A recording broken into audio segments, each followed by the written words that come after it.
arrancamos con el evento del día de hoy. Primero, antes que todo, bienvenidos y bienvenidas al ciclo de conferencias 2021 de la Diplomatura en Derecho Procesal Constitucional. El tema de la charla de hoy es el amparo colectivo y los sectores vulnerables. La disertación de hoy va a estar a cargo del doctor Félix López Amaya. El doctor es el director de la Diplomatura en Derecho Procesal Constitucional. Dentro de su extenso currículum vamos a hacer algunas referencias. Bueno, él es abogado, es notario, se ha desempeñado como profesor adjunto de Derecho Constitucional y profesor en Derecho Procesal Constitucional de la Facultad de Derecho de la Universidad Nacional de Córdoba y además ha sido profesor de posgrado. A su vez, es director de la Sala de Derecho Procesal Constitucional del Colegio de Abogados de Córdoba y delegado del Colegio de Abogados de Córdoba en la Federación Argentina de Colegios de Abogados. Se ha desempeñado a su vez en su trayectoria como legislador de la provincia de Córdoba, fiscal de Estado de la provincia de Córdoba, asesor de la presidencia del Consejo de la Magistratura de la Nación y asesor de la Convención Nacional Constituyente para la reforma de la Constitución en 1994. Además, es coautor del Manual de Cátedra en Derecho Procesal Constitucional y en Derecho Constitucional de la Facultad de Derecho de la Universidad Nacional de Córdoba y ha sido conferencista y disertante en múltiples congresos y jornadas. Así que la verdad que estamos muy contentos y contentas de tenerlo aquí al doctor López Amaya. Muy bien, Cintia, muchísimas gracias por la presentación, pero muchísimas gracias y las felicitaciones a Acción Jurídica por la iniciativa de haber programado y propuesto esta actividad de la Diplomatura de Derecho Procesal Constitucional. Muchísimas gracias a ti, Cintia Contreras, por el esfuerzo, por el trabajo que has realizado. También muchas gracias a la directora de Acción Jurídica, Guadalupe Caprini, y a las coordinadoras, Mariana Amaya Cáceres, a Delia Ferro, al coordinador, el doctor Sergio Carulo, y esto va en este agradecimiento también mi felicitación en haber propuesto y de haber conformado esta oferta académica para todos aquellos que estén interesados en profundizar los estudios del derecho constitucional, del derecho procesal constitucional. Y por supuesto también mi agradecimiento especial a la doctora Susana Cayuso, que es una docente académica, doctora en Derecho y profesora en la Universidad de Buenos Aires y en otras universidades del país del extranjero, porque ella con su aporte y con su visión de algo que decía Cintia, del método de casos en el estudio de esta asignatura de Derecho Constitucional y Derecho Procesal Constitucional, nos va a realizar un aporte muy importante,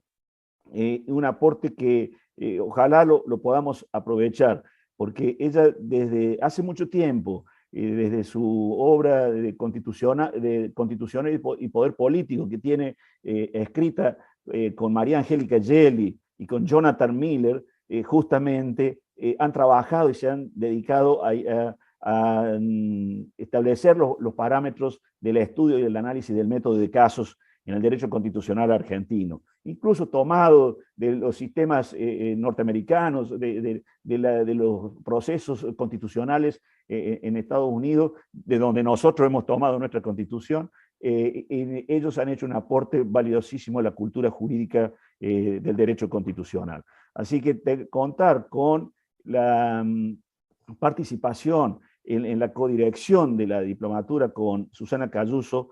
para mí y para los que han organizado y han propuesto esta actividad, realmente nos llena de satisfacción y también de responsabilidad, justamente para poder estar a la altura de los nuevos desafíos que el derecho, que la reforma judicial y que la situación jurídica de la Argentina atraviesa. Y ese es el objetivo de esta diplomatura. Así que esto, vaya mis primeras palabras para esto, para el agradecimiento y mi felicitación. En segundo término, quiero aportar respecto de la oportunidad en que se ha propuesto esta diplomatura y la metodología en que ha sido planteada. Estamos en una etapa donde el derecho constitucional realmente ha generado un cambio, una reforma, no solo una reforma en la letra de la Constitución a partir de la reforma de 1994,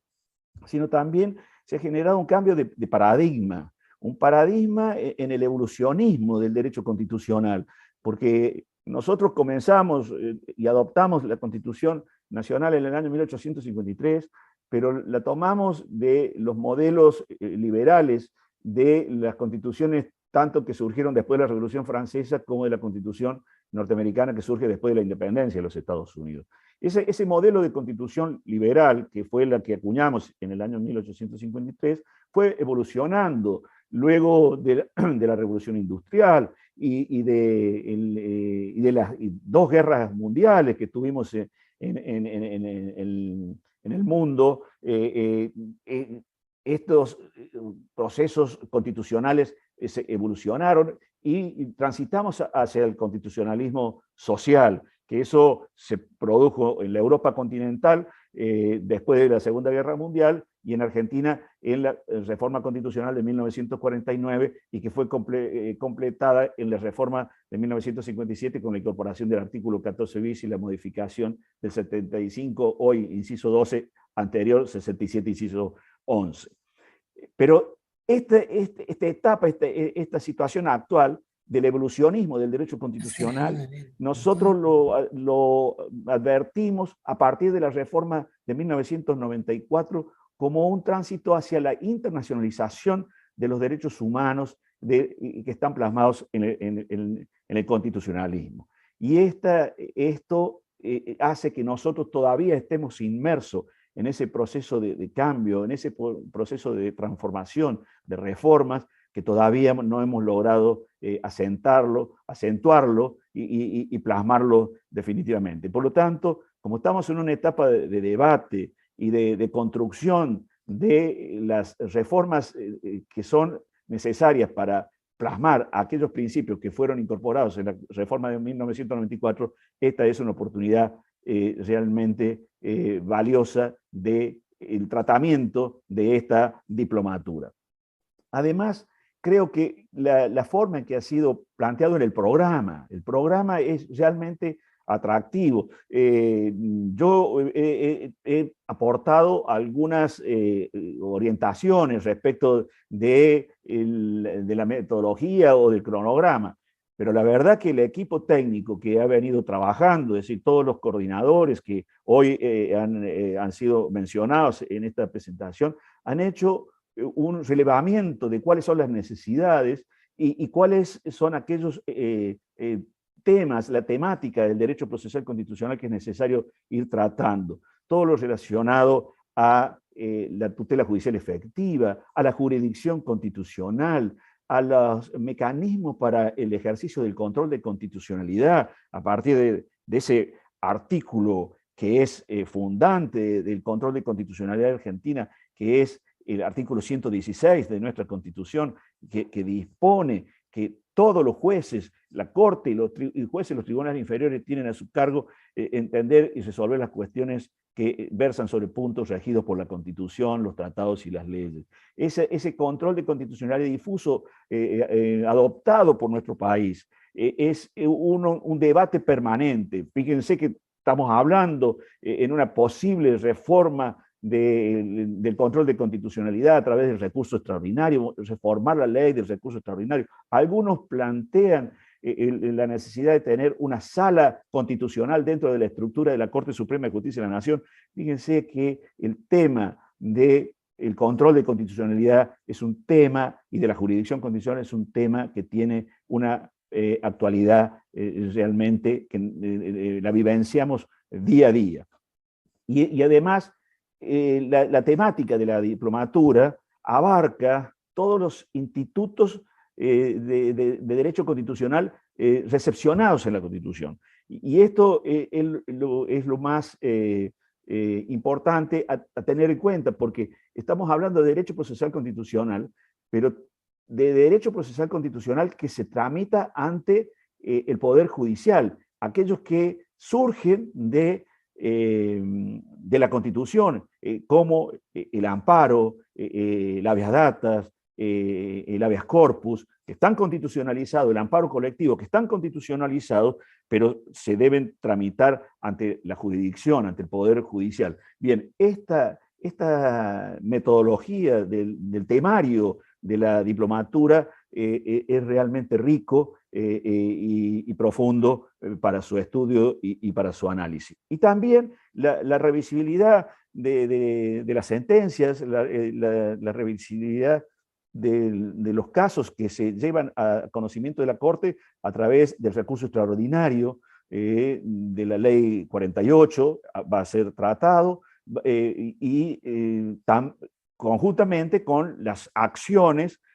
autónomas de inconstitucionalidad a través de la declaración de inconstitucionalidad, de la acción declarativa de certeza, que nosotros decimos en nuestra clase, y ya lo vamos a ver, incluso durante el trámite de la diplomatura, la acción declarativa de certeza es una prima hermana del amparo, de la acción de amparo. Y bueno, y vamos a desarrollar esas características, esas particularidades, tanto de la acción de amparo como de la acción declarativa de certeza. El mecanismo de la declaración de inconstitucionalidad a través del amparo en función de la reforma de 1994 también van a ser abordados en la diplomatura. Y con el análisis de la jurisprudencia de la Corte Suprema de Justicia de la Nación como la instancia final dentro de nuestro derecho interno de la revisibilidad y del control de constitucionalidad. Pero no nos vamos a quedar solo en eso, porque la reforma constitucional de 1994, cuando plantea en su evolucionismo la internacionalización de los derechos, de los derechos y de las garantías, y la internacionalización de los derechos humanos fundamentalmente, el reconocimiento de los derechos humanos y el resguardo y la defensa de los derechos humanos, se plantean que las instancias no se agotan ya en el derecho interno, no se agotan en la instancia de la Corte Suprema de Justicia de la Nación, sino que hoy la incorporación de los tratados internacionales sobre los derechos humanos nos ha incorporado también lo que denominamos la justicia supranacional. Y los juicios hoy no solo terminan ante la Corte, ante nuestro máximo tribunal de la Nación, sino también hoy podemos ocurrir ante los tribunales internacionales. Esto es la jurisdicción supranacional, y esto a través del mecanismo del control de convencionalidad. Todo cómo funcionan, cómo operan los tratados internacionales para la defensa de los derechos humanos y que están incorporados en el texto de la Constitución y en los tratados internacionales sobre derechos humanos. Por lo tanto, esta temática que va a ser abordada también, la de las acciones, las de los reclamos, las de las medidas cautelares ante los organismos internacionales, van a ser propios del tratamiento de la diplomatura. Y una particularidad más, y no quiero ya abundar en los fundamentos de lo que propone acción jurídica con esta diplomatura. Además, el método, ya hablamos del método de casos, pero el método de tratamiento, de estudio y de análisis de los temas y de los casos, que va a ser en forma integrada entre todos los que participen, y esta participación que está rondando, por ejemplo, en esta conferencia, en esta charla, cerca de 100 participantes, donde vemos que intervienen colegas y también incluso hay abogados, magistrados y también hay estudiantes de todo el país. Esta integración federal de interesados en la problemática procesal constitucional de todo el país, pero que no tiene solo una mirada académica, ni tampoco una mirada desde el Poder Judicial, sabiendo y conociendo de que muchos de los que intervienen y participan en esta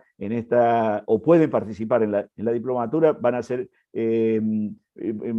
empleados, funcionarios, los que están capacitándose para ser magistrados, tanto en las provincias como en el orden federal, pero lo vamos a hacer, esto es lo que vamos a intentar hacerlo en forma interactiva entre académicos, los profesores, eminentes profesores como los que ha mencionado Cintia, y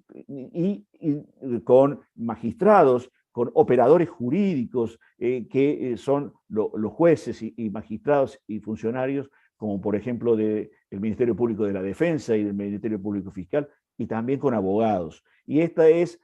una de las ofertas donde la participación es interactiva, integrada con el debate, con un seguimiento dialógico entre todos los operadores, esto es, los profesores, la academia, la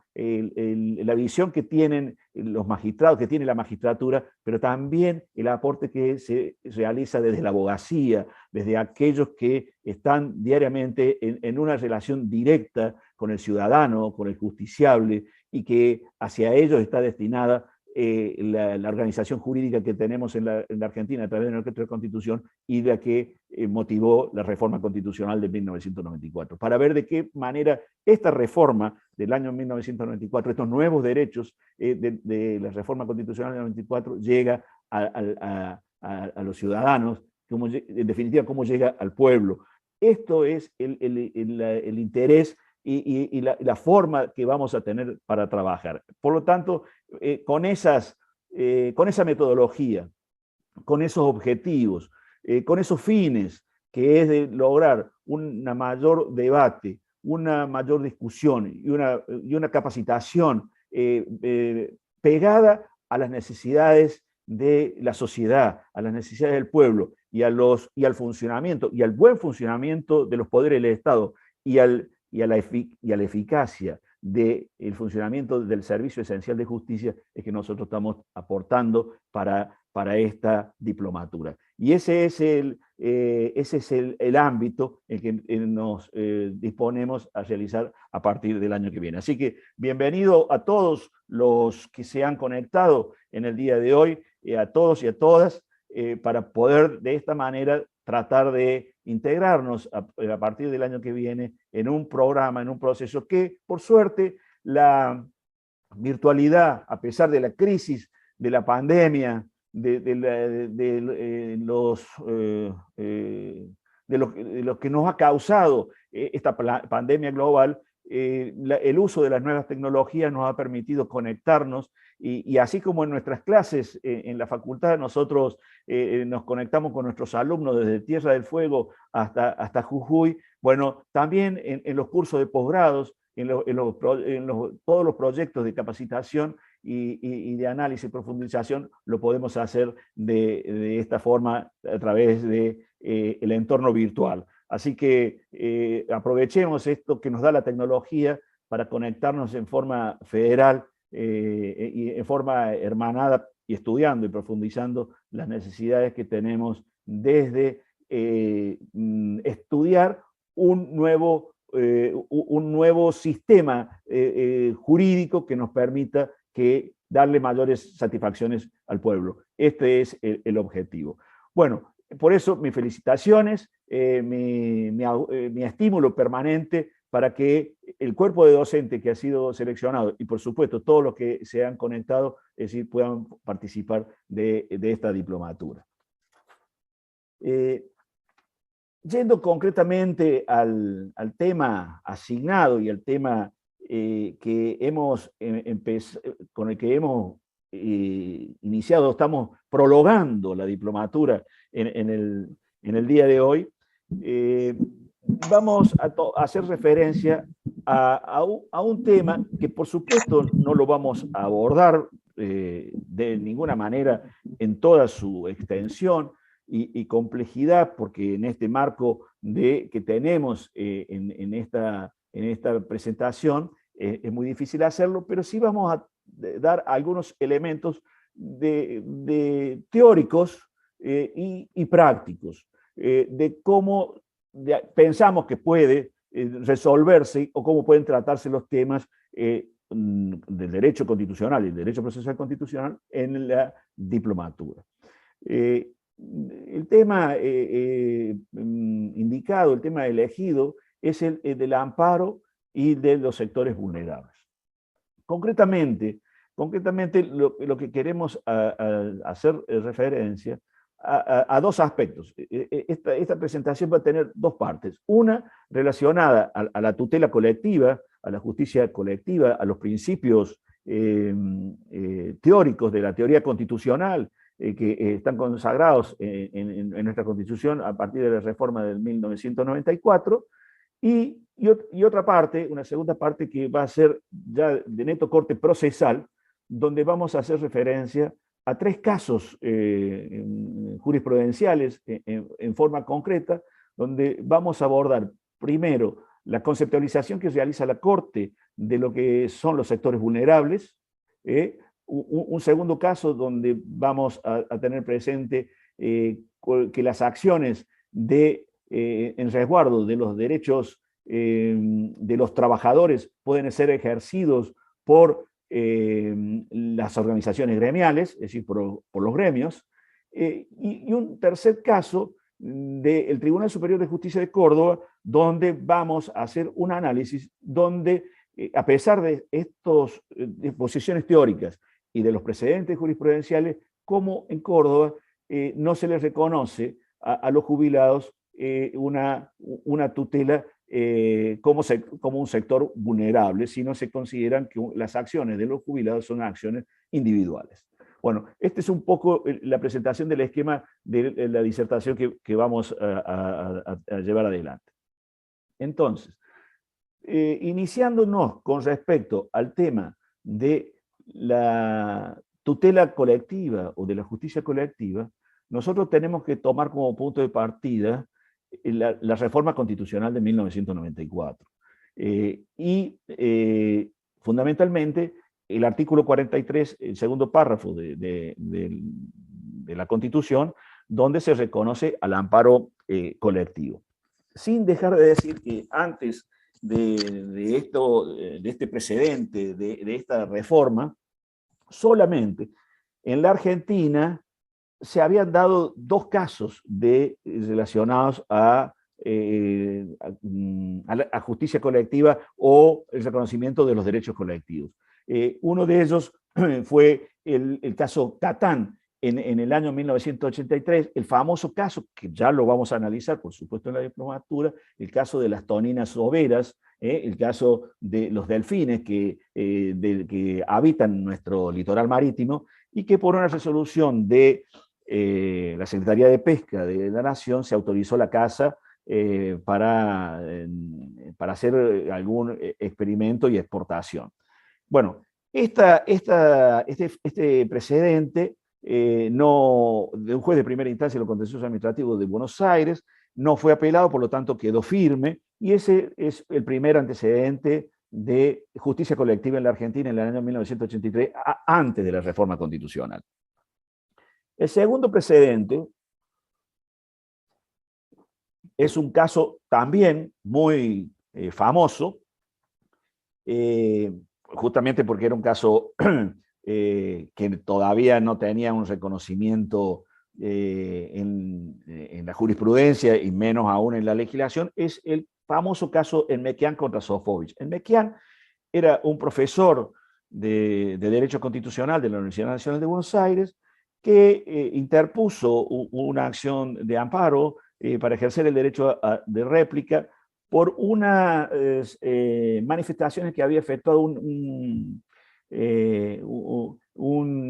literato, un escritor, que era Dalmiro Sáenz, en el programa de Sofovich, que era la noche del sábado. Y allí, en ese programa, Dalmiro Sáenz vertió manifestaciones que para Enmequian eran agraviantes respecto a su religión católica y que, como hacía afirmaciones que afectaban a Jesucristo y a y a la Virgen María, Mequián se sintió afectado por eso y con tal motivo inició un amparo que terminó en la Corte. La Corte le reconoció a Mequián que esas manifestaciones de Dalmiro Sáenz eran agraviantes a la religión que él tenía y a todos los que compartían la misma religión que él, y de esta forma la Corte evitaba tener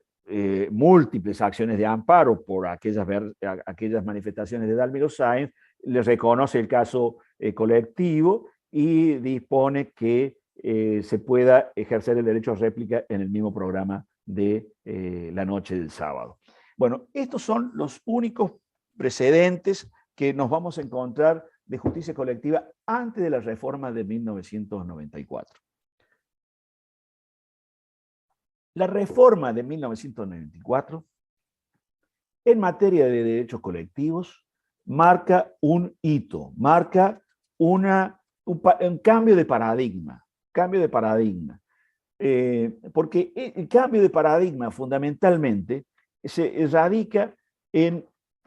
un principio que es el de la tutela judicial efectiva. El cambio paradigmático, la reforma paradigmática del año 1994 en relación a los derechos y a los derechos humanos y a las garantías es la tutela judicial efectiva, incorporar los principios de la tutela judicial efectiva. Y esta tutela judicial efectiva está receptada en el artículo 75, inciso 22, donde se incorporan y se constitucionalizan con la misma jerarquía que la Constitución los tratados internacionales sobre derechos humanos. Y dentro de esos 11 tratados internacionales sobre derechos humanos del artículo 75, inciso 22, uno de ellos, la Convención Americana de Derechos Humanos, en una de sus normas, en el artículo 25 de la Convención Americana de Derechos Humanos, que conocemos todos como el Pacto de San José de Costa Rica, en esa disposición hace referencia a que toda persona tiene el derecho a un recurso rápido y sencillo que sea eficaz para ser interpuesto ante un juez que ampare los derechos y garantías que surgen de la Convención, de las constituciones de los estados parte y de las leyes. O sea, de la literalidad, de la letra del artículo 25 de la Convención Americana de los Derechos Humanos se desprende este principio paradigmático que es el de la tutela judicial efectiva. La tutela, todos los habitantes de los Estados miembros tienen el derecho a un recurso rápido y sencillo que sea eficaz. El término de la norma del 25 sea eficaz y que para ser planteado ante un juez, esto es, que sea eficaz, tutela judicial efectiva que ampare los derechos de la Convención, de las constituciones y de las leyes. De manera que este principio paradigmático de la tutela judicial efectiva está reflejado en función de la norma del 75, inciso 22. Pero esta disposición de la tutela judicial efectiva se hace extensiva también, no solamente de trato igualitario y de forma igualitaria en todos los habitantes de la nación, sino que también la Constitución y la reforma constitucional en el 75, inciso 23, hace ya referencia a una tutela especial, a una tutela particular, a una tutela preferente. Y esa tutela especial y particular, en la norma del 75, inciso 23, se refiere concretamente a los niños y a las niñas, es decir, a las mujeres, a los ancianos y a los que se encuentran en condiciones de discapacidad, o sea, aquellos que tienen o padecen una discapacidad. Y fundamentalmente hace referencia a que esos sectores requieren de un tratamiento por parte de las leyes, que el Congreso debe realizar un tratamiento especial por parte de las leyes de un régimen especial de la seguridad social, un régimen especial de la seguridad social de los niños en situación de desamparo, desde el embarazo hasta que lleguen a la edad de la enseñanza elemental,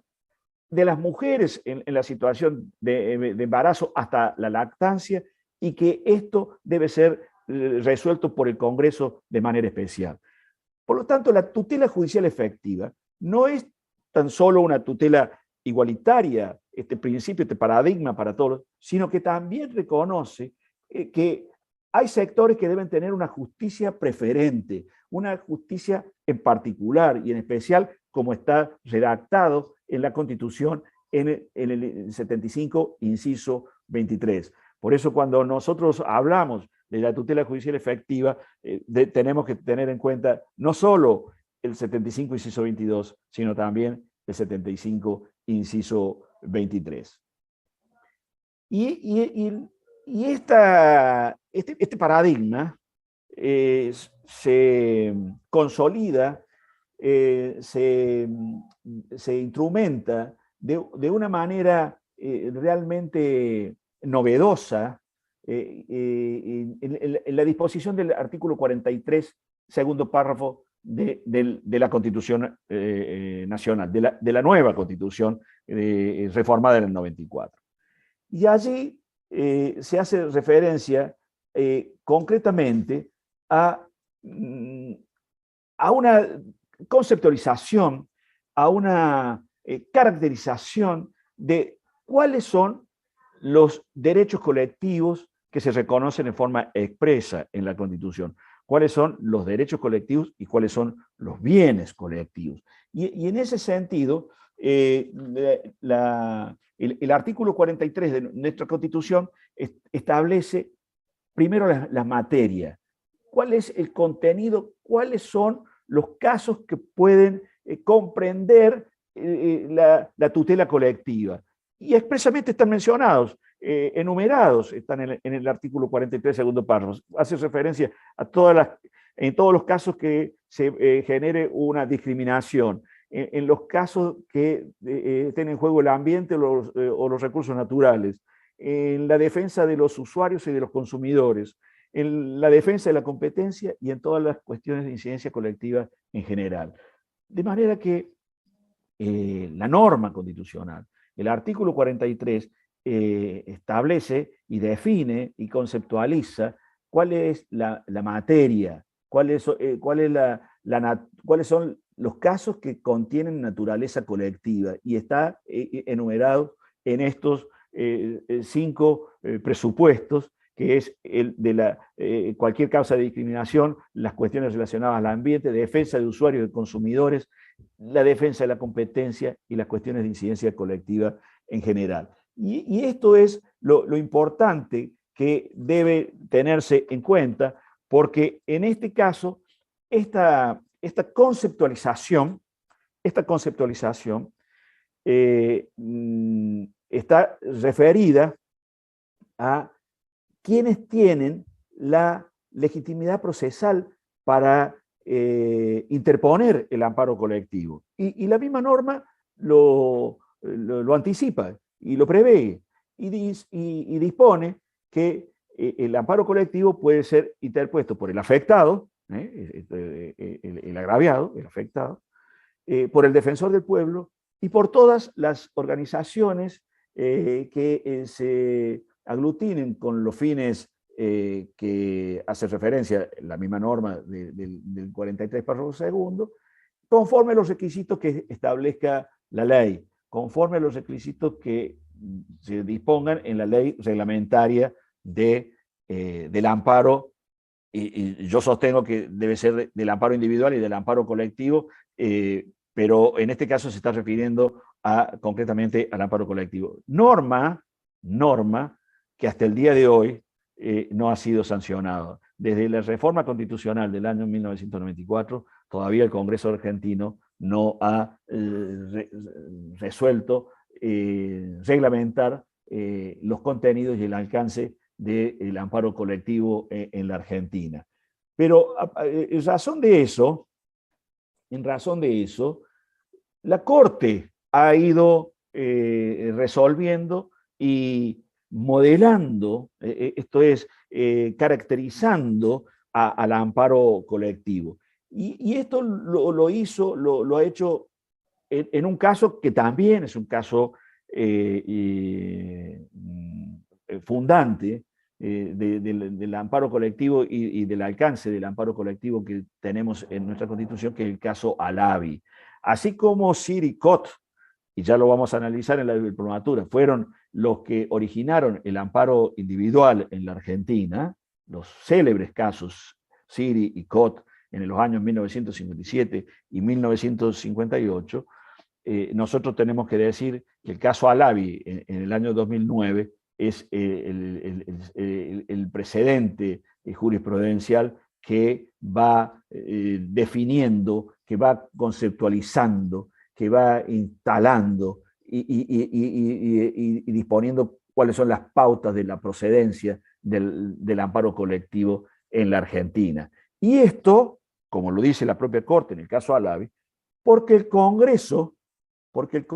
de la Nación no dicta la ley que corresponde dictar para reglamentar estas instituciones y que está establecido en el texto de la Constitución que lo debe hacer. Bueno, como no lo hace, como hasta el día de hoy no lo ha efectuado, entonces la Corte avanza y va definiéndolo, lo va caracterizando, yo digo, lo va modelando, es decir, lo va confeccionando de acuerdo a la casuística que se le lleva a su conocimiento. Entender y resolver, como dice, sobre puntos que versan sobre la Constitución, dice el 116. Bueno, la Corte va haciendo eso. Y no solo lo hace a través de la jurisprudencia, sino también lo hace a través de los reglamentos, de las acordadas que ha dictado la Corte y con relación a al registro de las acciones colectivas, ha creado un registro de acciones colectivas a través de acordadas y ha creado también reglas para la interposición de las acciones colectivas o de los procesos colectivos, y que María Angélica Gelli dice muy agudamente, dice, está invadiendo la Corte, o sea, el Poder Judicial está invadiendo las atribuciones del Poder Legislativo, ¿no? Pero no, está en el umbral, nosotros decimos que está en el umbral, pero la Corte en eso tiene razón de actuar de esa manera, porque tiene que resolver, tiene que, la casuística tiene que permitirle dictar sentencias que resuelvan los casos, más allá de que el Congreso todavía esté en mora, esté en deuda con la reglamentación de la legislación correspondiente. Frente a ese caso, en el caso, la Corte lo dijo en el caso Mendoza, cuando resolvió la cuestión del Riachuelo, dice, la problemática del Riachuelo tiene más de 100 años en la Argentina y no se puede resolver. Por lo tanto, tenemos que dictar medidas justamente que tiendan a terminar con la contaminación, que tienda a resguardar el ambiente de los ciudadanos de la ciudad de Buenos Aires, de la provincia de Buenos Aires, puesto que si no se dictan las normas y no se llevan adelante las acciones para el saneamiento del riachuelo, el Poder Judicial no puede mirar para otro lado y tiene que resolver y dictar medidas que en principio aparecen como medidas propias del poder, de los poderes administrativos, del Poder Legislativo, del Poder Ejecutivo, pero en esto son un aporte desde el Poder Judicial para la resolución de un conflicto de larga data en la Argentina. Bueno, lo mismo ocurre con el tema del amparo colectivo, y esto lo dice en el caso Alavi, la Corte, lo repite en el caso Cepis, cuando se trata de la problemática de la tarifa de gas. Hay una mora por parte del Congreso para reglamentar las disposiciones del artículo 43, párrafo segundo de la Constitución. Y en esta sentencia, en este caso Alavi, es donde justamente la Corte caracteriza, establece las pautas que deben tenerse en cuenta para la procedencia del amparo colectivo o del caso colectivo. Y esto que por suerte, el caso Alavi, en nuestras facultades de Derecho, ya ha trascendido la frontera del derecho constitucional y el derecho procesal constitucional. Se ha convertido en un caso que abarca todas las disciplinas, que es tratado en forma transversal por las distintas disciplinas del derecho. Esa es una ventaja y esa es una forma de mirar la tutela colectiva en todas las disciplinas, no solo en el derecho público, sino también en el derecho privado, en el derecho civil, en los derechos laborales, en los derechos del trabajo. Y esto es muy importante tenerlo en cuenta, porque el caso Alavi resuelve en el año 2009, en el caso que está, para los que les interese, en fallo 332, página 111 o 1111, el caso Alavi, en esa caracterización del caso colectivo, dispone en primer lugar y se refiere a lo que considera las clases de bienes. Y hace referencia a que existen tres clases de bienes. Los bienes individuales, que pueden ser resguardados por el amparo individual del artículo, del amparo individual del artículo 43, primer párrafo. Los bienes colectivos que son los que están comprendidos en los presupuestos del artículo 43, segundo párrafo, esto es lo relacionado a las cuestiones de la discriminación, al ambiente, a usuarios, consumidores, defensa de la competencia y toda cuestión de incidencia colectiva en general. Y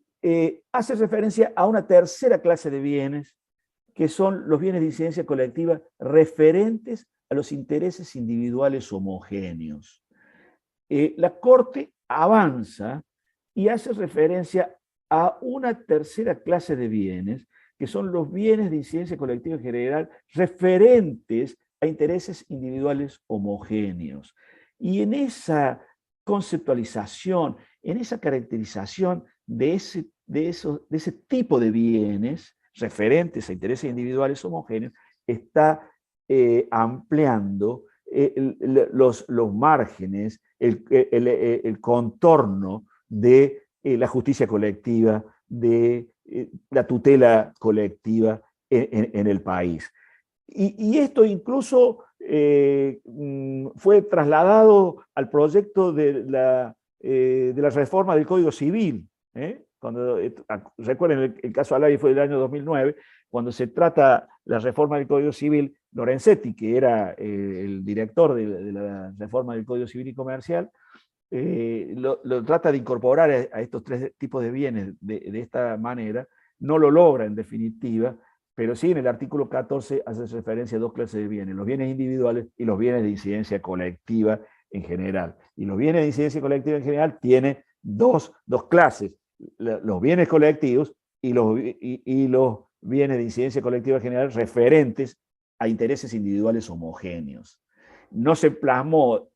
con esa terminología en la letra del Código Civil, pero esta era la concepción que se había tomado del caso Alavi concretamente, y esto forma parte de los fundamentos y de los principios que llevaron a la reforma de esta forma del Código Civil y Comercial de la Nación. Bien. El caso Alavi, además, y por supuesto vamos a hacer referencia nada más que a esto que voy a decir a continuación, y nada más porque no tenemos tiempo, y porque además va a ser materia de la diplomatura. El caso Alavi tiene una importancia realmente que es necesario destacar con relación a cuáles son los requisitos que son necesarios para considerar a un caso como un caso colectivo, que haga que el planteo sea procedente, que el planteo del amparo colectivo o de la acción de clase, porque cuando hace referencia la Corte al caso Alavi con relación a los bienes colectivos referentes a intereses individuales homogéneos, está haciendo referencia a cuestiones que son que se refieren a un determinado grupo o clase de personas. En esta clasificación de los bienes que hace la Corte en Alavi, está diciendo, bueno, los bienes individuales, ¿quién le inicia el amparo? Justamente el que ha sido de alguna manera agraviado. En el caso de los bienes colectivos, el afectado, el defensor del pueblo y las organizaciones organizadas con fines determinados en las 5 materias que están previstos en el 43, inciso segundo. Pero los casos de los intereses individuales homogéneos, quienes tienen la legitimación activa para demandar son los grupos o clases de personas. Y recuerden que el caso Alavi, es un juicio de amparo iniciado concretamente tendiente a declarar la inconstitucionalidad de la ley espía, de la ley 25783. Con ese objetivo fue interpuesto la acción de amparo, y Alavi como abogado hacía referencia a que la ley espía lo afectaba porque desde el Ministerio del Interior se había instrumentado un mecanismo para capturar por el término de 10 años todas las llamadas telefónicas y todas las conversaciones que se realizaban por internet, esto es, por los mails, y todos los mensajes que se enviaban a través no solo de correo electrónico, sino los mensajes por vía telefónica.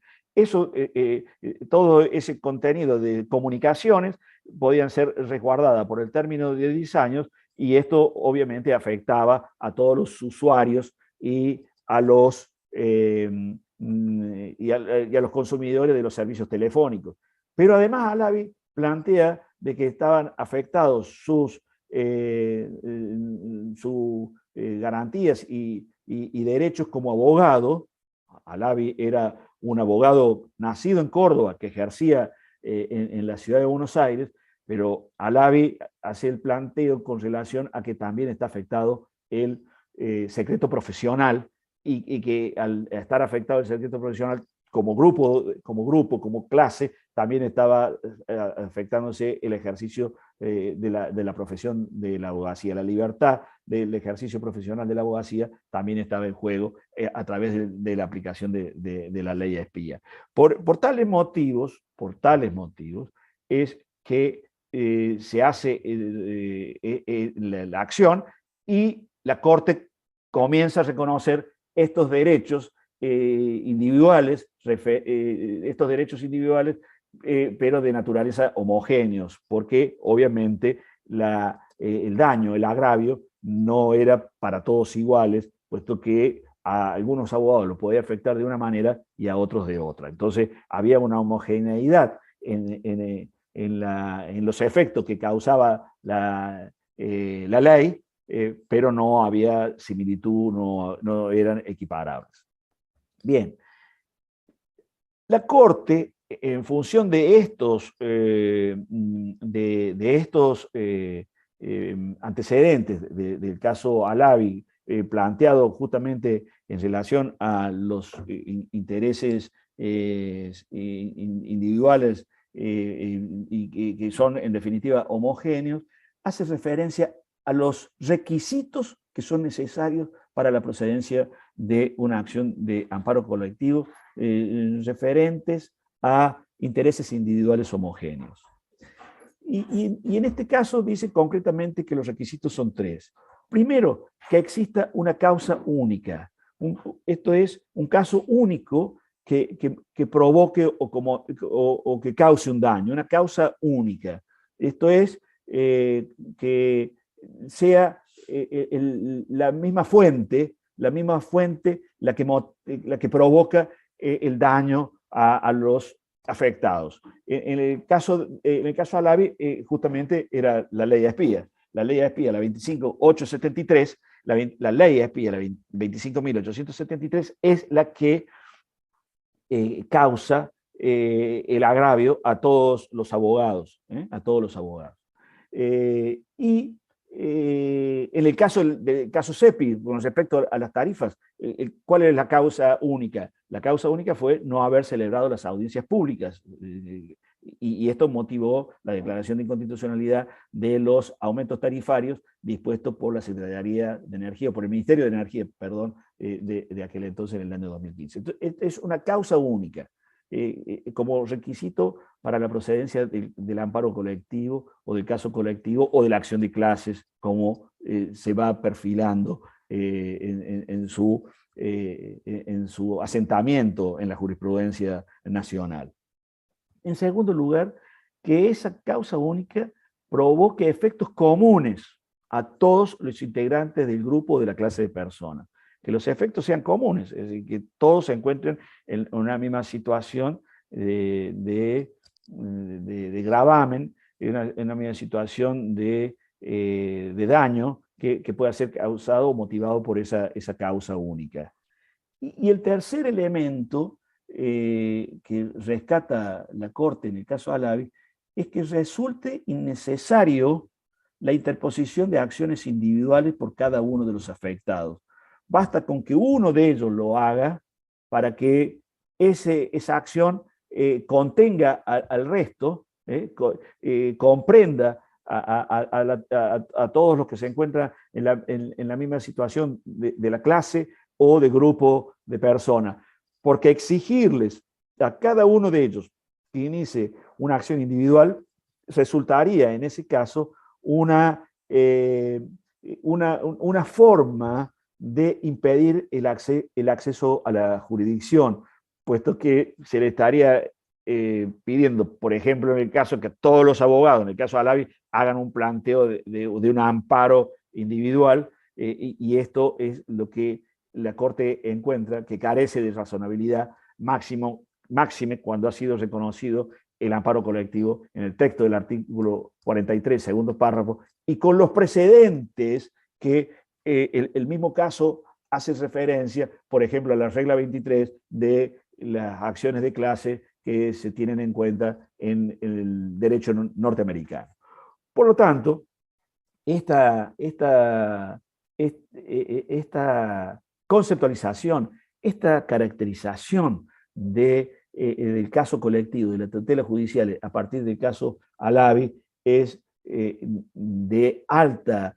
trascendencia en el devenir del evolucionismo, del constitucionalismo en la Argentina, y esto es lo que nos coloca a los operadores, es decir, a nosotros los abogados, a los jueces, a los académicos, en una permanente disputa de cuáles son aquellos contenidos, aquellos requisitos que deben ser tenidos en cuenta en cada caso en colectivo. Y sobre todo, con la temática que el propio artículo 43 plantea, todas las cuestiones vinculadas a la discriminación, cualquier forma de discriminación hoy puede ser, y sobre todo aquellas minorías que pueden ser afectadas por alguna causa común, todas las cuestiones relacionadas al ambiente, fíjense ustedes, toda la importancia que tiene en esta etapa de lo que está sucediendo en el mundo, lo que está sucediendo en el planeta Tierra, con el recalentamiento global, con las inundaciones, con los incendios, con la contaminación. Todo el tema ambiental es un tema que realmente ha sido, por suerte, en la reforma constitucional 94 contemplado como un caso colectivo, y eso nos da una herramienta para la protección del medio ambiente con el objetivo de impedir el daño ambiental y de recomponer los daños que se causen al ambiente y proteger en definitiva a las generaciones futuras, que de eso en definitiva se trata conforme lo establece el artículo 41 de nuestra Constitución. Todas las cuestiones atinentes a los usuarios y consumidores que están contemplados en el artículo 42 de la Constitución, la defensa de la competencia también del artículo 42, y todas las cuestiones de incidencia colectiva en general, que pueden ser los bienes, los bienes que son colectivos, como por ejemplo el patrimonio cultural, el patrimonio histórico, las cuestiones relacionadas a la salud pública, es una cuestión de incidencia colectiva en general. Fíjense, ahora la crisis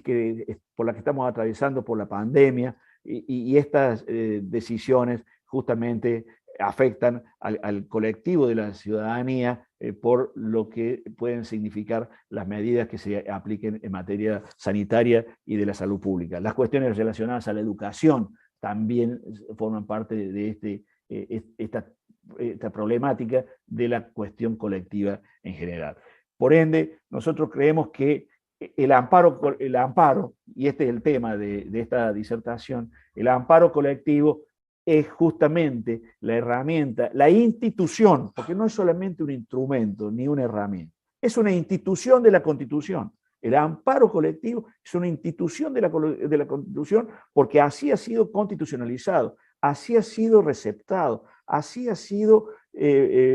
insertado en el texto de la Constitución. Y eso es una institución que debemos resguardar, debemos estudiar, debemos analizar y que debemos incorporar de manera razonable y eficiente para que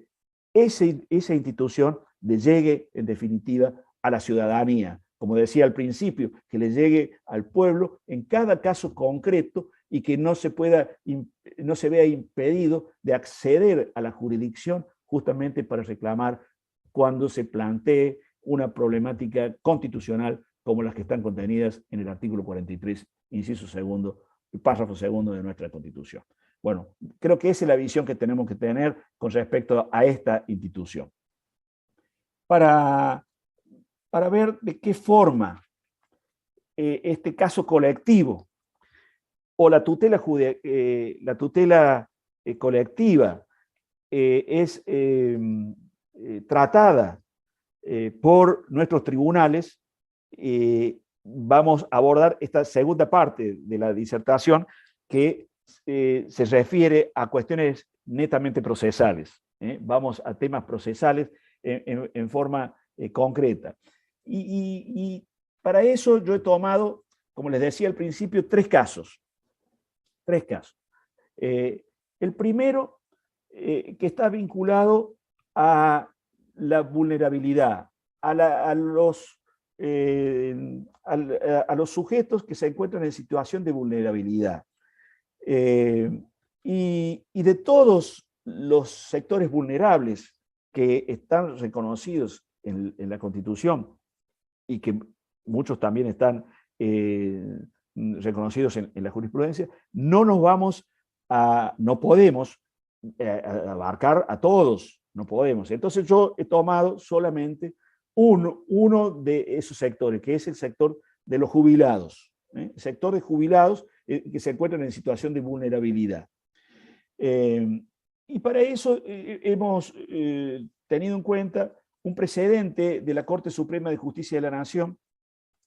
que ha sido resuelto en el año 2019, que es la causa García contra AFIP, una acción de inconstitucionalidad, donde se planteaba la inconstitucionalidad de la ley 20.628, que es la ley del impuesto a las ganancias.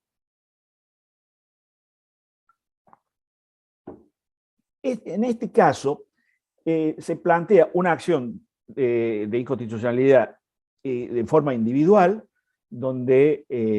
García María Isabel, jubilada nacional, hace un planteo ante la AFIP reclamando la inconstitucionalidad de la ley de impuesto a las ganancias y por lo tanto su inaplicabilidad para que no se le grave su jubilación, puesto que no debe ser considerado un salario y porque además se trata de un ingreso que le corresponde por los aportes que ha realizado durante su vida y que esto es un ahorro que ha realizado durante su vida y que esto es necesario para su supervivencia, para afrontar la situación de ancianidad que tiene y para afrontar la situación de enfermedad que padece. Bueno, la Corte en este caso reconoce que no debe ser afectado el haber jubilatorio de un jubilado o de un pensionado, no puede ser afectado y por ende declara la inconstitucionalidad del artículo 79-81 de la Ley de Impuesto a las Ganancias en el primer punto de la resolución de la Corte en este fallo. El fallo es como les dije, del 2019, del 26 de marzo del 2019. Pero en el punto número 2 de la resolución de la Corte se dispone concretamente que se pone en conocimiento del Congreso de la Nación la necesidad de dar un tratamiento diferenciado para los jubilados en condiciones de vulnerabilidad por ancianidad o enfermedad. O sea, está resolviendo una situación individual, pero le está reclamando al Congreso que resuelva legislativamente los instrumentos que den protección, que le den tutela diferenciada para los jubilados en condiciones de vulnerabilidad por ancianidad o enfermedad. Y esa es una conceptualización, un concepto, una definición que hace la Corte respecto de este sector, porque está disponiendo de una manera, como diríamos los procesalistas, de una manera exhortativa o modulatoria, una parte modulatoria o exhortativa, exhortándolo al Congreso de la Nación que dicte una norma que dé un tratamiento diferenciado para los jubilados en condiciones de vulnerabilidad. Es decir, señores del Congreso, ustedes tienen que legislar, no tenemos que resolver nosotros, los jueces, lo que le corresponde al Congreso conforme lo que dijimos al principio de las normas del 72, inciso 23. Y para ello, la Corte hace referencia en este fallo a una cita muy importante que yo la quiero rescatar rápidamente, pero para que lo tengamos en cuenta, porque esta es la forma de ir analizando los casos, donde en el considerando número 12, la Corte dice, y lo voy a leer directamente, lo siguiente: que la reforma constitucional introducida en el año 1994 dio un nuevo impulso al desarrollo del principio de igualdad sustancial para el logro de una tutela efectiva de colectivos de personas en situación de vulnerabilidad,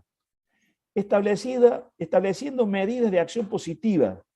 traducidas tanto en discriminaciones inversas, cuanto en la asignación de cuotas benignas en beneficio de ellas. Es, como se ha dicho, en determinadas circunstancias que con suficiencia aprueben el test de razonabilidad, resulta constitucional favorecer a determinadas personas de ciertos grupos sociales en mayor proporción que a otras, si mediante esa discriminación se procura compensar y equilibrar la marginación o relegamiento desigualitario que recae sobre aquellas. Se denominan precisamente discriminación inversa porque tienden a superar la desigualdad discriminatoria del sector perjudicado. Fíjense, y cita a Germán Vidar Campos, en una cita que Vidar hace en el manual de Derecho Constitucional Argentino, el manual de la Constitución Reformada de Germán Vidar Campos. La Corte echa mano a esta cita de Vidar Campos para argumentar esta naturaleza de sector vulnerable de los jubilados y que requieren una tutela diferente, una tutela especial, una tutela preferente,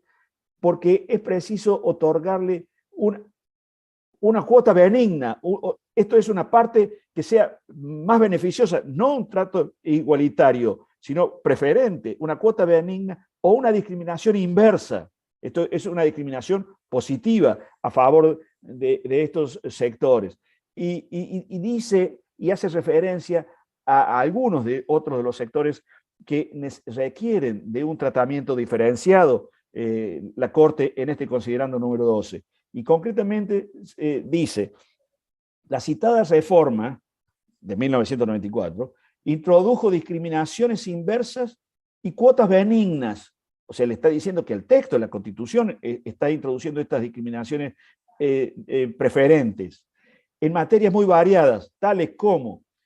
la representación política de las mujeres, conforme al artículo 37 de la Constitución Nacional. Esto es para darle participación a las mujeres en todos los cargos electivos. La identidad cultural y el arraigo territorial de las comunidades originarias, del artículo 75, inciso 17.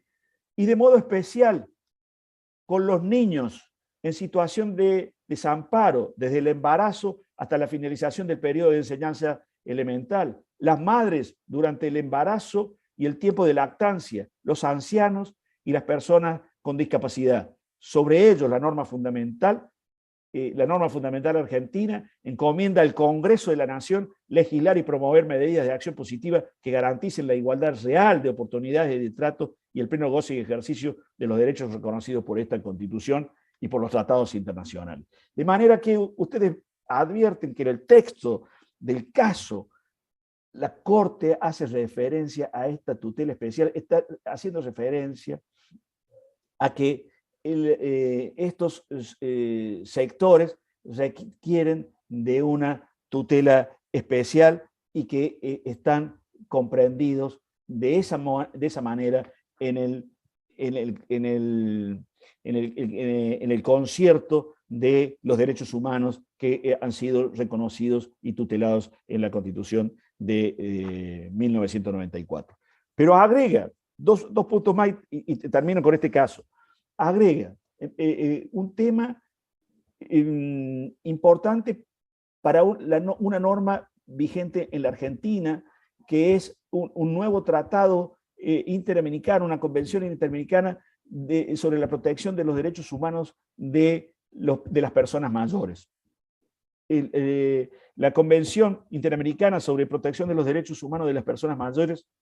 ha sido incorporado a nuestra jerarquía constitucional a partir de la sanción de la ley 27.360 del año 2017. Por lo tanto, este tratado tiene jerarquía constitucional y así también están previstos expresamente los derechos de los jubilados, justamente para tener una tutela preferente y especial. Y por último, considerando el número 22, la Corte hace referencia a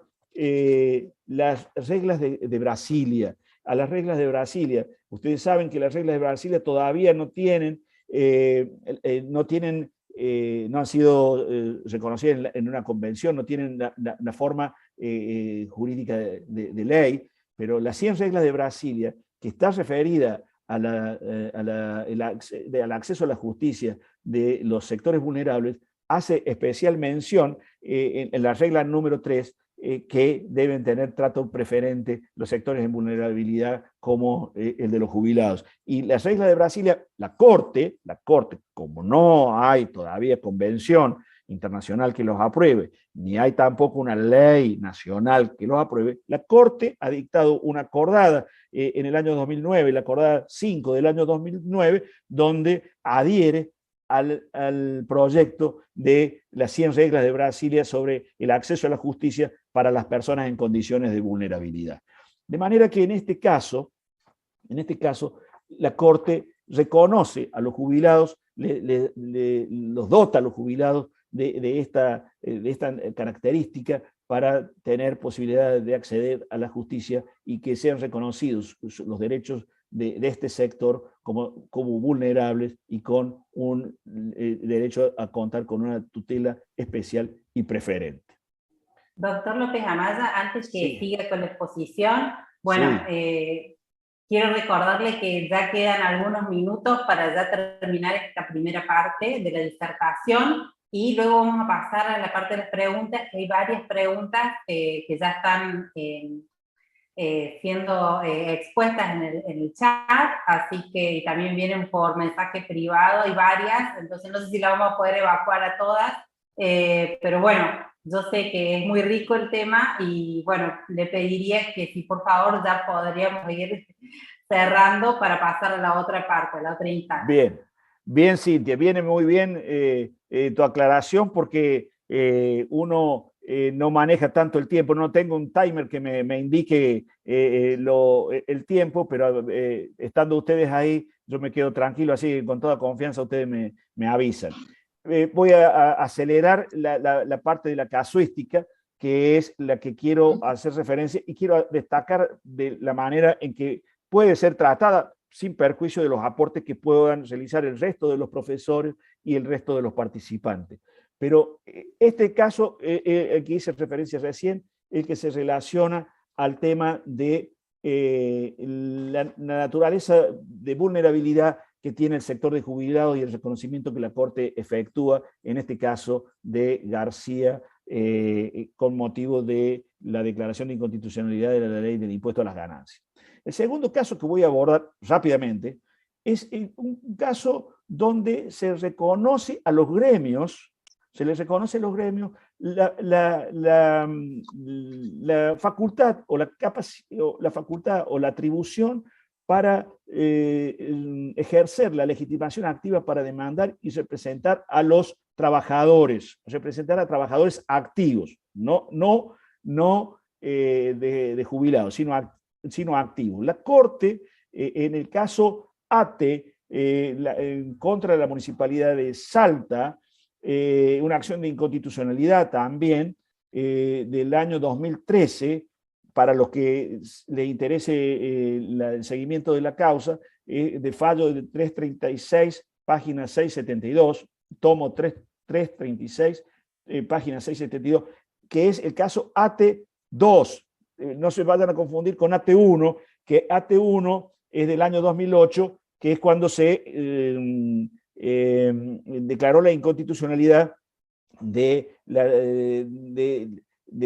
la interpretación que se realizaba de la ley de las asociaciones sindicales, donde solamente se consideraba que, que pueden ejercer reclamos los gremios que tienen personería gremial. Bueno, la Corte esto lo declaró inconstitucional en AT1 y dispuso que la libertad sindical puede ser ejercida, es decir, por las organizaciones gremiales con personería gremial y también por las otras que todavía no alcancen o no hayan llegado a tener esa personería gremial. Ese caso 1 de ATE es del año 2008. Este caso, el que yo voy a tratar y les voy a exponer rápidamente, es del año 2013. En este caso, la Municipalidad de Salta había dispuesto una reducción salarial de los trabajadores y trabajadoras municipales. Esta reducción salarial, basándose en la emergencia, invocando la emergencia, se genera una rebaja de salarios y ATE interpone una acción en representación de todos los trabajadores municipales, tanto trabajadores como trabajadores. Esta acción en la provincia de Salta es rechazada y llega a la Corte, y la Corte resuelve lo siguiente. Declara la inconstitucionalidad de la interpretación que realizan los tribunales salteños respecto de que solamente con personería gremial puede ejercerse la representación de los trabajadores, sino que ATE se encuentra legitimada para hacerlo. Y lo puede hacer en forma colectiva. Ahí empezamos a analizar la temática que nos interesa, que para cuestiones vinculadas a los derechos laborales, como por ejemplo las relacionadas con el salario, los gremios tienen la atribución, la facultad de ejercer una acción colectiva en defensa de todos ellos. Esto es, tienen legitimación activa para demandar en una acción de inconstitucionalidad, como también les dije al principio, es una prima hermana del amparo. En una acción de inconstitucionalidad, entonces se plantea esta acción de naturaleza colectiva y la Corte reconoce esa atribución. Y dos cuestiones. En ese reconocimiento declara la inconstitucionalidad del artículo 31 de la Ley de Asociaciones Sindicales, la 23.551, que es la ley que aglutina a todos los gremios y que establece las condiciones de funcionamiento, de organización y funcionamiento de los gremios, declara la inconstitucionalidad del artículo 31 que dice que solamente lo pueden hacer con personalidad gremial. Declara la inconstitucionalidad. Pero además de eso, la Corte dice que tienen la atribución para ejercer una acción colectiva en representación de los trabajadores porque está planteando la defensa del salario, del derecho al salario, y que el salario es un derecho humano, y que ese salario está comprendido en la disposición del artículo 14 bis, primer párrafo de la Constitución Nacional, que protege al salario en sus diversas formas. Está establecido el trabajo en sus diversas formas, y una de las formas es la protección del salario. Artículo 14 bis de la Constitución. Por lo tanto, desde la perspectiva del sector vulnerable de jubilados, nosotros debemos entender de que si los gremios pueden ejercer la defensa gremial como en una acción colectiva en defensa del salario que está contenido en el primer párrafo del artículo 14 bis de la Constitución Nacional,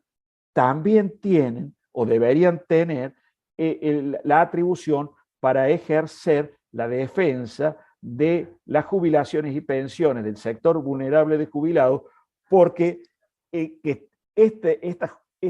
derecho que tienen los jubilados surge del 14 bis tercer párrafo de la Constitución, donde se dispone concretamente que el Estado otorgará los beneficios de la seguridad social que tendrá carácter integral e irrenunciable. En especial, la ley establecerá jubilaciones y pensiones móviles. De manera que el texto de la Constitución está haciendo referencia a que el texto del 14 bis, tercer párrafo, tienen o deben tener una protección especial. La ley en especial dictará pensiones y jubilaciones móviles. Por lo tanto, si los activos tienen la posibilidad de ser representados por los gremios conforme el 14 bis, primer párrafo, también los jubilados por el 14 bis, tercer párrafo, deben tener la atribución y la facultad, los gremios, de ejercer esa representatividad para la defensa de las jubilaciones y pensiones móviles, de los haberes de los jubilados. Bueno, esta es la conclusión que yo realizo de esta interpretación de esta sentencia de la Corte. Y por último, y ahora sí, siguiendo los consejos de Cintia, voy a hacer referencia a un caso del Tribunal Superior de Justicia de Córdoba, donde el Tribunal Superior de Justicia de Córdoba no tiene en cuenta el caso colectivo para los jubilados. Este es el título. No se les reconoce el carácter de acción colectiva a los jubilados, porque se entiende que en el caso de los jubilados son reclamos individuales, y por lo tanto son acciones plurindividuales. Y esto lo ha resuelto en un caso que es el de Acosta, Rubén y otros son los gremios, el gremio de Luis Fuerza del SUEN, el gremio de bancarios, es decir, Rubén Acosta y otros, y los gremios, una acción de inconstitucionalidad ha sido resuelto de forma desfavorable para los gremios en una sentencia, en un auto del 101 del año 2018, una acción declarativa de inconstitucionalidad planteada directamente ante el Tribunal Superior de Justicia a los fines que se declara la inconstitucionalidad de la ley que redujo los haberes jubilatorios por la ley 10.333 en el año 2016, en el año 2017, el 82% móvil, sobre el 82% del bruto de las remuneraciones de los activos lo reduce al 82% del 89%, puesto que no se debe computarse, dice la ley, el 11% que es el aporte que realiza el Estado a las jubilaciones. Bueno, esto, en esa acción de inconstitucionalidad, después hablaremos de los contenidos del fallo durante la diplomatura, pero con relación al tema de la acción, de la legitimación activa para demandar, el Tribunal Superior de Justicia de Córdoba define de que no es un caso colectivo, porque los reclamos de los individuos, los reclamos de los jubilados son reclamos individuales, y por lo tanto la acción de los gremios son reclamos plurindividuales, y por lo tanto no es una acción colectiva. Con el agregado que para poder ser considerado un caso colectivo, es preciso que se cumpla con un decreto reglamentario de la Ley de Asociaciones Sindicales, del artículo 31, que la Corte ya había declarado inconstitucional en el caso AT2, pero el Tribunal Superior dice, no, debe cumplirse con el requisito, si se puede considerar colectivo, y ese requisito del decreto reglamentario, artículo 22 de la ley 23.551, establece que para que el gremio tenga la representatividad requiere de un consentimiento firmado por escrito por cada jubilado. Y de esa forma sí podría entenderse si se trata de un caso colectivo o no. Fíjense que le está desconociendo al gremio la representatividad para ejercer la legitimación activa para demandar, y que puede ser que sea factible si se cumple con ese consentimiento por escrito que prevé el artículo 22 del decreto reglamentario de la Ley de Asociaciones Sindicales. De manera tal que la conclusión a la que nosotros arribamos, que desde el Tribunal Superior de Justicia no se reconoce esta naturaleza colectiva que puede ser reclamada por vía de las asociaciones sindicales o de los gremios. Y esto justamente es un tema que es importante, es destacable, porque esta jurisprudencia se extiende hacia abajo, hacia las cámaras contenciosas administrativas principalmente, porque todas las cuestiones vinculadas a jubilación y pensiones, y sobre todo los amparos, se tramitan en las cámaras contenciosas administrativas por la reforma que ha tenido la ley de amparo en la provincia, y esta jurisprudencia alcanza y llega, salvo honradas excepciones de alguna cámara, pero la mayoría de las cámaras en Córdoba resuelven de que no se tratan de casos colectivos. Bueno, este es el cuadro de situación conforme a la jurisprudencia de nuestro Tribunal Superior de Justicia de Córdoba, que difiere con la jurisprudencia que viene elaborando la Corte Suprema de Justicia de la Nación. Bueno, este es un poco el resumen rápido, disculpen la forma de terminar rápidamente, pero esta es la forma de analizar estos casos, y que yo lo había preparado para que transmitírselo a ustedes en esta primera presentación en esta diplomatura. Así que espero haber tenido la claridad suficiente para la comprensión, y por supuesto les agradezco la atención dispensada y quedo a disposición de ustedes para las preguntas o las dudas que ustedes quieran formular. Muchísimas gracias. Bueno, doctor Félix López Amaya, la verdad que ha sido muy claro. Hay muchos mensajes en el chat de agradecimiento. Excelente presentación, excelente como siempre, muchas gracias. Bueno, muchos mensajes de agradecimiento. Así que bueno, ahora más o menos hemos ido ordenando algunas preguntas. Vamos a empezar con la segunda parte de esta charla, que es las preguntas, y ya luego vamos a hacer el cierre, ¿sí? Por el cual nos va a hacer el cierre la directora de Acción Jurídica, Guadalupe Caprini, que está presente aquí entre nosotros. Así que bueno, vamos a la parte de las preguntas que han ido llegando. A ver, traté de sistematizar algunas que más o menos preguntaban acerca de lo mismo, y una dice: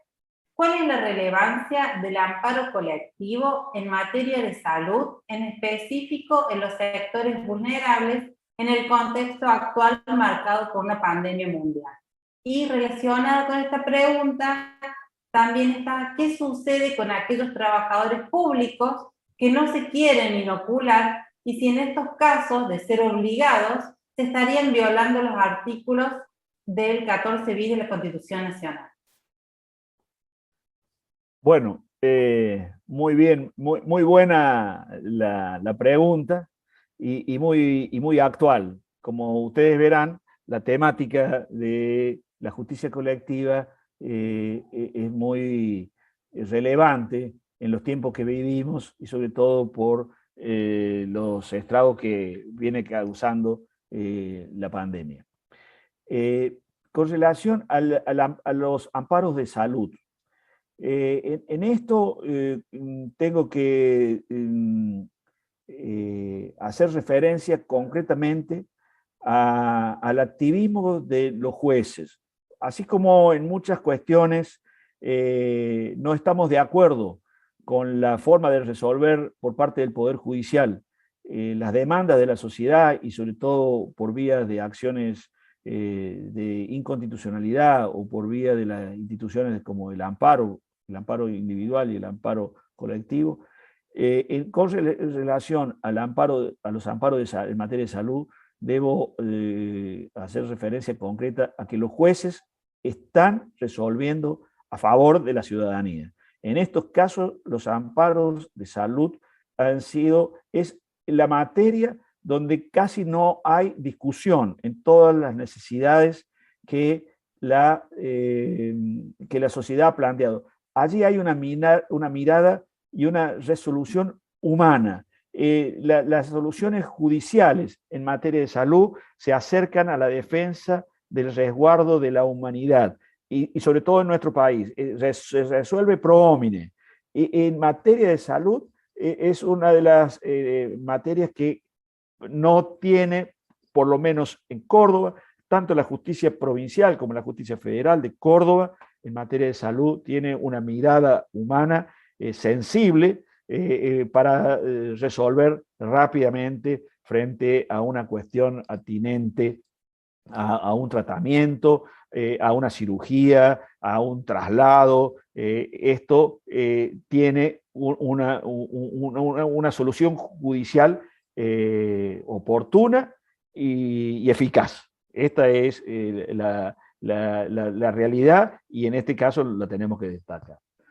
Con relación a la segunda pregunta que me formulan algunos de los participantes, allí es necesario tener en cuenta el planteo que se están formulando. Y hay una cuestión que está de por medio o en el medio de toda esta problemática. Es cierto que están vigentes los derechos individuales y que están vigentes el derecho a la decisión de disponer sobre el propio cuerpo. Y esta es una libertad y un derecho que está reconocido por nuestra Constitución y la nacional y por las constituciones provinciales. Pero hay una cuestión más trascendente que la cuestión individual. Y esta es una cuestión de incidencia colectiva en general, porque la cuestión vinculada a la salud hace al conjunto de la sociedad y de la comunidad. Y en eso creo que hay una zona de reserva, de cada ciudadano que si no quiere vacunarse, lo puede hacer, no está obligado a vacunarse. Lo que no puede pretender en algunos casos ese ciudadano que no se quiere es integrarse o seguir participando de actividades donde el resto de la comunidad, el resto de los ciudadanos, de alguna manera le exigen que se comporte con una mirada que resguarde el interés general, el interés público. Por lo tanto, el derecho a la privacidad, el derecho a la intimidad, el derecho individual frente a una cuestión de interés general, no lo priva al ciudadano de no vacunarse, pero sí va a tener ciertos condicionamientos como por ejemplo en su lugar de trabajo, cómo va a tener su condicionamiento para acceder a un espectáculo público, como para acceder a una cancha de fútbol. Hoy no se puede ir a una cancha de fútbol si no tiene el requisito de las vacunas, como no puede ir a un aeropuerto, trasladarse de un lugar a otro, de un país a otro, porque esto está condicionado en un tema global que es el interés público y el interés general. Así que a mí me parece que no estaría en juego, porque no se cercena el derecho, sino que se ejerce en forma restringida, se debe ejercer en forma restringida, y en ese sentido a mí me parece que eso no es inconstitucional, sino que una medida restrictiva en ese sentido, porque no afecta en definitiva. Si lo estuviera obligando a que se vacune al ciudadano, sí sería afectar su propia decisión. Pero lo que no, le permite que mantenga su decisión, pero que esa decisión no trascienda hacia el resto de la comunidad en la cual se integra o en la cual comparte. Esa es mi opinión con respecto al tema de la vacunación en el tema social y el tema comunitario. Bueno, perfecto. Bueno, voy con otra pregunta más. Dice, ¿se podrían aplicar estos principios del amparo colectivo a sectores vulnerables, como son los casos conjuntos de familias que van a ser desalojadas de tierras urbanas o rurales? Bueno, yo en principio les digo que sí, porque la Constitución establece que, así como decimos que los jubilados y pensionados deben tener una protección especial en jubilación y pensiones móviles, también en la tercera parte del 14 bis se hace referencia a el acceso a una vivienda digna. Y esta norma que no está reglamentada, requiere también una mirada humana. Y en la medida de que se acrediten que esas necesidades son reales, de que hay riesgo de vida, de que hay riesgo de no poder subsistir, de no poder educarse, de no poder desarrollarse. Una cláusula de nuestra Constitución es la del 75, inciso 19, es el crecimiento, el progreso económico con justicia social. Hay una visión progresista que tiene nuestra Constitución. Esa norma del 75, inciso 19 es una norma que resguarda y debe resguardar los derechos humanos con una visión progresista y fundada en la justicia social. Por lo tanto, mi primera opinión es que debe ser reconocido. Por supuesto que deben ser tenidos en cuenta los derechos de los propietarios, deben ser tenidos en cuenta los derechos de los dueños de la tierra. Y si hay una afectación del derecho de propiedad, hay que ver de qué manera se está ejerciendo y cómo se puede ejercer ese derecho de propiedad en función social, como también el constitucionalismo social nos ha venido imponiendo.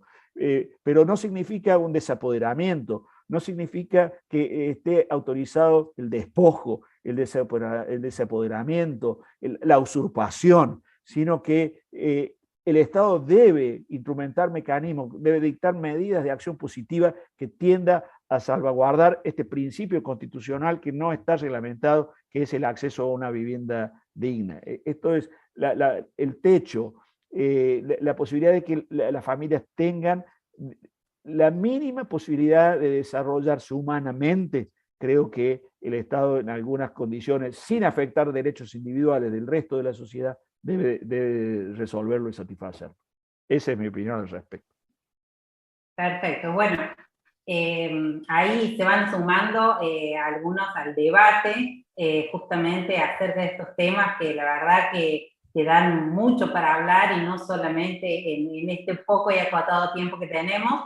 Pero bueno, la última pregunta, y ya cerramos este ciclo de preguntas, es ¿cómo deben ser abordados los casos de hipervulnerabilidad por los operadores jurídicos y la justicia. Por ejemplo, cuando en una misma persona se reúnen al mismo tiempo cuestiones de género, discapacidad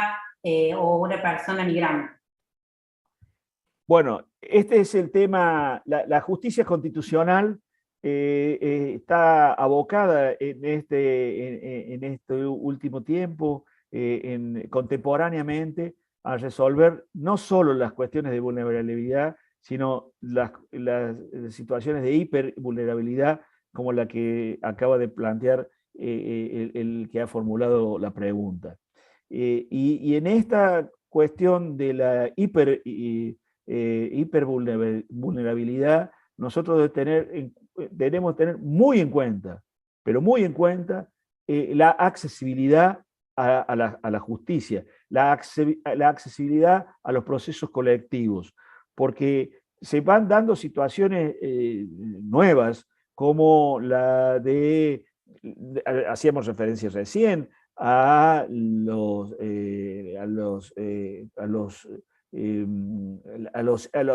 que representan o integran a los pueblos originarios, como integran a las minorías sexuales, a las minorías de discapacitados, a los migrantes, este fenómeno que está ocurriendo en el mundo. Nosotros en la Argentina no nos damos cuenta, pero nosotros en Córdoba tenemos corrientes migratorias muy fuertes de bolivianos, de peruanos, una migración regional de bolivianos, de peruanos, paraguayos, chilenos en el sur de la Argentina. Y esta es una situación que debe ser resguardada desde esta perspectiva humana, de este desarrollo humano con justicia social, conforme lo establece el artículo 75, inciso 19 de la Constitución. Nosotros, y si no se dictan medidas positivas, normativas, quienes deben resolver esto son los operadores. Es decir, nosotros los abogados, con nuestro accionar, con nuestro activismo, debemos darle protección a estos sectores que son los que se encuentran en una situación de desigualdad, en una situación de, como bien lo dice el título, de hipervulnerabilidad, y que requieren del aporte de este activismo por parte de los abogados y de todas las demás profesiones que deben integrarse también para acompañar a los abogados en los equipos técnicos, los equipos que se refieren a la asistencia social, los psicólogos, los psicopedagogos, los educadores. Creo que todos debemos confluir en un tratamiento social de esos sectores que se encuentran expuestos motivados por la pobreza, motivados por el desempleo, motivados por la falta de oportunidades y la falta de posibilidades de desarrollarse dignamente como personas humanas. Por lo tanto, creo que esta es una función de los operadores, pero los jueces también tienen que abrirse a este realismo, a esta situación. No es solamente porque si no chocamos con este activismo y con marchas y contramarchas. Es decir, cuando con Siri y Cot surgió el amparo, pero después vino la ley de Onganía, donde le puso limitaciones al amparo en la Argentina durante un gobierno de facto. Esa ley que todavía está vigente y le llamamos la ley de desamparo. En Córdoba tenemos el amparo regulado por la ley 4915, pero ahora por una ley de presupuesto se modificó la competencia y se le ha concentrado la competencia de los amparos en contra del Estado provincial y municipal en las cámaras contencioso administrativas. Esto es un asentamiento en Carlos Paz o en Altagracia o en Río Segundo, en Jesús María, en lugar de ir al juez que tienen en cada una de esas ciudades, tienen que venir y trasladarse a Córdoba para ocurrir ante una Cámara Contenciosa Administrativa de Córdoba. Esta visión de cercanía, de poner la justicia más cerca de la gente, con estas regulaciones, en definitiva, está en contra de esta mirada humana que debemos tener en el tratamiento de aquellos que se encuentran en una situación de hipervulnerabilidad. Por lo tanto, creo que los operadores, no solo los abogados, porque no alcanza con nuestra con nuestra actividad profesional, sino que también los jueces y tienen que abrir esa mirada y tener esa mirada humana para esos sectores que se encuentran en una situación de desigualdad, y esto es lo que nosotros tenemos que tratar de comprender y resolver. Bueno, la verdad que ha sido muy enriquecedora toda la exposición. Las preguntas creo que fueron bastante concisas, fueron bastante actuales, así que bueno, por supuesto que hay muchas otras preguntas, pero bueno, no nos da el tiempo para seguir evacuándolas. Así que bueno, por acá cerramos ya esta parte, pero primero quiero agradecerle, doctor López Amaya, y para cerrar este evento que nos ha convocado el día de hoy, le vamos a dar la palabra a la directora de Acción Jurídica, la abogada Guadalupe Capri. Bueno, muchísimas gracias, Cintia, muchísimas gracias, doctor. La verdad que esa exposición, bueno, como siempre, un lujo escucharlo, y sobre todo por su mirada crítica reflexiva, que es un aditamento que hace falta también en estas exposiciones con diálogo y, bueno, con la posibilidad de intercambio. Y, por supuesto, a la coordinación académica, que ha sido también un sostén imprescindible para poder proyectar esta clase hoy y todo el diseño de esta diplomatura. Así que bueno, muchísimas gracias a todos y a todas los asistentes, pero sobre todo por el interés en esta materia del derecho constitucional, que como dijo Cintia, que como también refirió el doctor Félix López Amaya, es un retorno a esa constitución, a esa reforma constitucional de 1994, porque atraviesa, y hoy más que nunca por distintos contextos sociales y económicos, por distintas situaciones que estamos viviendo, hay como un retorno a nuestros instrumentos principales y fundamentales.